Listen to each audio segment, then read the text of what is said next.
Hi, my name is Codename Gamma, and what you're seeing here is 5 characters bonding with Honorbuddy.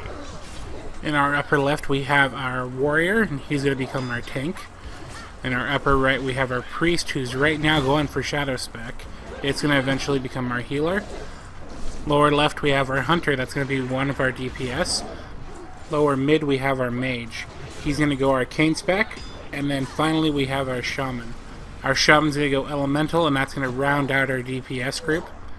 Eventually what's going to happen is that these characters, after getting to 15, are going to be able to have access to the dungeon finder. Once they have access to the dungeon finder, we can queue them up with Dungeon Buddy, and they can continuously run instances from level 15 all the way to level cap to level 90.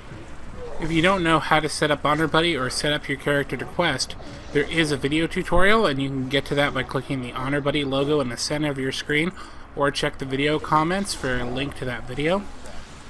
Now, the reason why I picked these specific set of characters was because, as far as a tank goes, a warrior is a pretty good tank, although I could have picked a paladin or I could have picked a druid. But one of the things you want to think about when picking your team is what kind of gear your character is going to end up using. Because if you run, let's just say 3 mages as your DPS, you're going to have a run on gear that they can use. They're all going to be fighting over it, and by the time you get to 60 or 70, they're all going to be fighting over the same gear, and some of them are going to end up under geared because they just didn't get it in the loot rolls. Now, some of the characters serve a dual purpose. For example, the mage, once it gets to a higher level, it can toss out a mage table, and that provides food to the entire group. On top of that, the intellect buff is pretty nice, and that's going to help out the rest of the casters and the priest. The shaman, we needed something else, and you're going to want something else that does resurrections in case your priest dies or in case your tanks die.